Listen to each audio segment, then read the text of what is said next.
We have got addicted to being off our phones because life feels so good when you find a way to use your phone less. My partner Georgia and I have just moved out to Australia from the UK.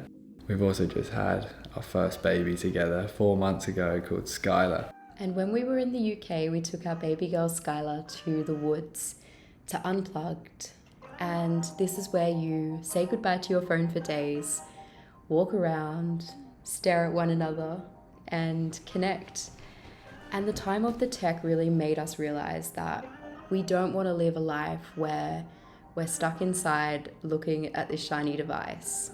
And when we came out here a number of weeks ago, our central objective was, okay, we're going to try and not be addicted to screens anymore. And we're going to see if we can start healing our own screen addiction so that we don't addict her to screens. Even at just 4 months old, you see when she sees a phone, she's like, and she wants the phone. In this video, we're just going to show you how we set up our days and how we set up our home to try and create a life where we're not immersed in the screens. As you can see behind me, we don't even have a TV here. Let me bring you on this day with us.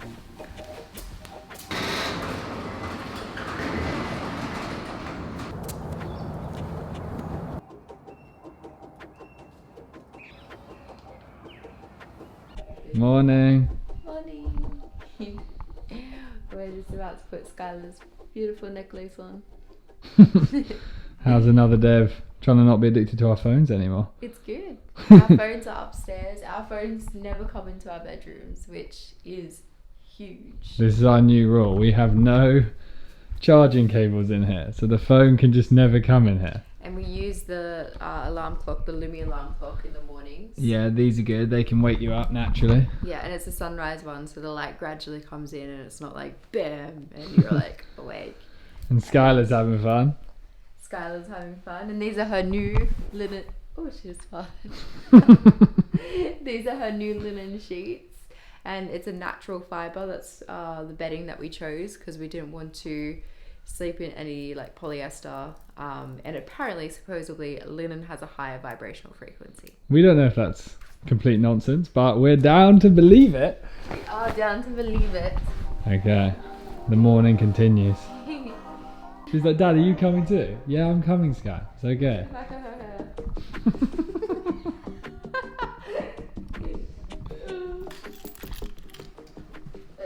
The first part of our day is the big moment of resisting going straight into the phone.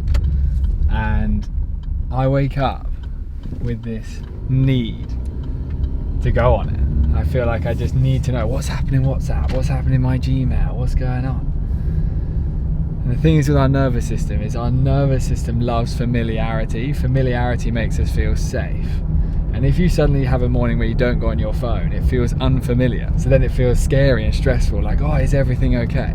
But gradually your brain and your body gets used to the unknown. And it's like, oh, it's okay to be off my phone. So every morning our objective is to try and go out and do something before we go on the phones. At the moment, it is 7:06. You can see the phone's on airplane. So we have the phone with us if we need to pay for something. But it's on airplane from the night before. And now we're going to be able to go out and go to the beach, which is kind of crazy because we're now here.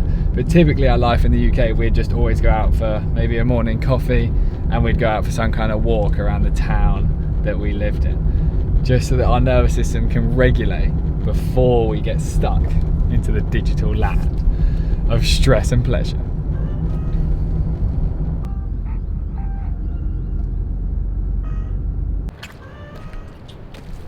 We're at the beach. We're at the beach. Yeah, beach. The beach. Our phones continue to stay on airplane mode.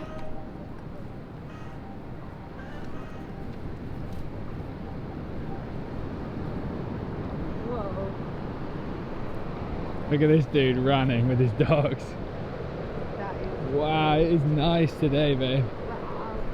Wow, everyone's out here. Wow, 7 a.m. Everyone's rocking and rolling. This post that TJ made really hits, and that's why I tried to walk frequently without my phone. still, we have no phones at coffee. We create healthy stimulation through conversation and connection. Let your brain rest. Soak in the sun and not the screen of your device. Open your eyes to your surroundings so that you don't miss the magic of life. Your nervous system was designed for the natural world, so don't forget to take it home. The nature is calling you. It's essential for your soul to thrive in an overstimulating world. We're home. The next step in the journey away from the scrolling is to eat all your food without a phone in your hand. And it sounds simple, but for me, especially when I'm eating on my own, I find it incredibly easy to just like have a phone there. And it's like, and I got to a point where I basically couldn't even eat food without YouTube. Like if I was with Georgia, yeah, I can chat to Georgia, but on my own, the screens will get you. So when you eat your meals, when you might even be eating one right now, and it's like, I'm just gonna eat this, I'm gonna eat it slowly. And this is what our nervous system wants, like to use moments like this to ground. Like when you eat, it literally turns on your rest and digest system, your parasympathetic nervous system. It's designed to calm you down, eating food. And yet we eat the food whilst activating our sympathetic nervous system and stressing ourselves out. Gradually, this becomes comfortable. And what's interesting is as your dopamine resensitizes, meaning things begin to feel better again, the food itself can give you the dopamine hit that you think the phone is giving you when you eat. It's just about gradually easing back in that direction.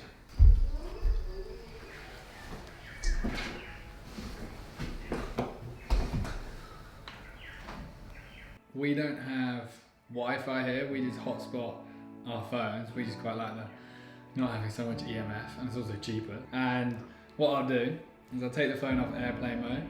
It's 9:12, so we did maybe a couple hours without the phone, and I have to reiterate here, this isn't how we always live. It was more like wake up, nail the phone. So this is a new life for us that is feeling good. So I take the phone off airplane mode, and I put the hotspot on, and then this is the crucial step. I don't actually go on the phone. I connect the laptop to the hotspot, and then the laptop is the first place that I see any content. I've now got to sit and reply to these messages, which is fun. And I'll go on my Gmail, and that'll gradually breathe me in. Then I'll do my WhatsApp and email, and then I'll go straight into work. This morning I'm writing my second book at the moment, which is very, very exciting. So I'll go straight into writing. And I won't go on Instagram, and I won't go on YouTube. I will at some point go on those things today. But I'm gonna wait to earn that experience of getting that kind of more stimulating bit of pleasure. And then while I'm trying to concentrate, this is what comes in. I'm baby Skyla, I like to dance. I'm baby Skyla, I like to dance. Yeah, baby shark. See, even the camera interests her. You've got me drinking this cacao. Yeah. Which is basically what hippies consider as hot chocolate, but good for you. Yeah. Why do you like cacao? Because it's heart opening to begin with. So it helps to open up your heart space to allow more love and abundance into your life. It's also rich in magnesium, and magnesium is crucial for the nervous system. So if you're exercising or just highly stressed, you're depleting so much magnesium, and your nervous system literally relies on that. So it's replenishing your magnesium stores, and it's also got this amino acid, I can't say it, starts with T, thorobone or something, and it's very, very calming. It has a calming effect. So this is the good stuff. This is what you want. It is. As you come away from the screens, fill yourself up with this stuff. How do you feel about going on the phone when you're hanging out with Skyla? Terrible. You feel terrible about it? Yeah. Has it happened, if you're honest, at any point? If I'm being completely honest, very rarely. Occasionally I might need to send a message or something, but I do it without her seeing. How do you cope with the boredom of breastfeeding for hours in the night without a phone? Honestly, that's fine. The nighttime's fine because because we're doing the safe co-sleeping, I turn over and feed her, and then I go back to sleep. But it's more so the day. Actually, it's more so when I do her day sleeps in the day, I lay next to her and I'll feed her until she falls asleep sometimes. And that's when it's hard, because that's like in the daytime, sometimes it could be like 30 minutes of laying there just looking at the wall and trying to stay quiet so that she goes to sleep. How do you cope with the boredom? How do I cope with Boredom the is quite boredom? uncomfortable. It's hard. It's not like it's easy. And I did think about it the other day. I was like, oh, maybe I could have my phone sometimes. That did creep into my mind. Because I was like, she can't see the phone because she's like almost asleep. And I have to lay there a little bit longer when she falls asleep to make sure she doesn't wake up. And I was like, well, maybe I can have it sometimes. But then I thought to myself, no, my grandma would have had to, and my mum would have had to do this without the phone. So if they can do it, I can do it. And then in terms of with her, Yeah. your goal is just for her to not watch you do it. Yeah, because That's what you keep saying to me. Because I know that Skyla. Georgia actually tells me off for this, because like, there's little moments where I like be holding her and then I'll just quick check about my WhatsApp, and Georgia will be like, we got, even though the tech thing is arguably even more my thing, Georgia will call me out and be like, we can't have her watch you think the screen is more important than her, because it's going to train her brain to think the phone is number one. Yeah, she just said yeah. She said yeah. She said yeah. The end of the day is here, and then this is the most crucial window of time in your entire day. I have just spent a lot of time on my computer. I haven't been scrolling, I haven't been YouTubing or Instagramming, but my brain still feels very stimulated. And if you ask me to go from my computer, say 5 o'clock, to the sofa and relax, I would sit there unable to chill out. I'd just be like, oh, I need something, I need YouTube, I need Netflix, like I need to scroll my phone, I can't chill.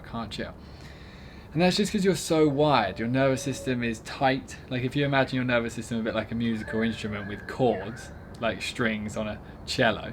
Right now the chords like, because you've been in hyper-focus vigilance all day. You need to let the chords soften and relax and release tension.